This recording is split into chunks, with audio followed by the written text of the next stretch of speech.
votre inaction vis-à-vis d'Israël.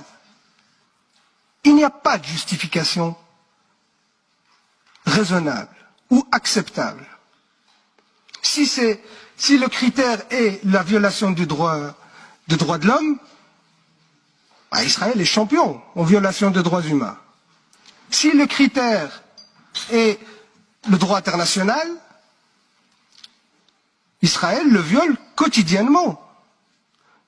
Et vous avez parlé de l'accord du gouvernement, vous nous dites que s'il y a une politique d'annexion, de ci, de ça, mais elle est déjà en place cette politique.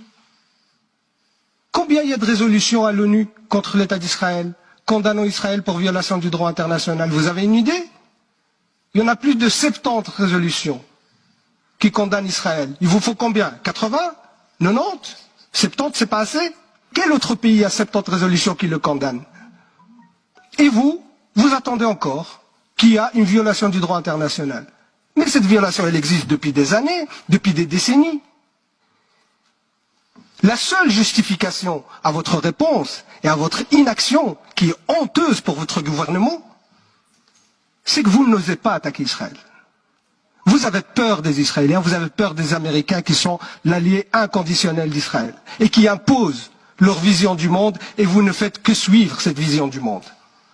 Parce que si c'est les valeurs que vous défendez à tour de bras et partout, dans tous les plateaux télé, si c'est ces valeurs-là qui vous animent, mais ces valeurs-là n'existent plus pour les Palestiniens. Ils sont violés au quotidien. Et vous ne bougez pas le petit doigt. Ça, c'est la réalité. Cette hypocrisie est inacceptable. Elle est honteuse. Et je ne comprends pas comment votre gouvernement peut la justifier. Assassiner des journalistes, c'est déjà fait. Déplacer des populations, c'est fait. Détruire des maisons, c'est fait. Bombarder, tuer des enfants, des femmes, c'est fait. Qu'est-ce qu'il vous faut de plus? Et vous ne ferez rien. Même si Israël fait exactement ce que vous prévoyez dans votre accord de gouvernement, ça veut dire une nouvelle annexion ou une nouvelle violation du droit international, vous ne ferez rien. Parce que ce n'est pas vous qui décidez de votre politique étrangère. Ou bien, votre hypocrisie est sans nom. Et ça, monsieur le Premier ministre, les gens ne peuvent pas l'accepter.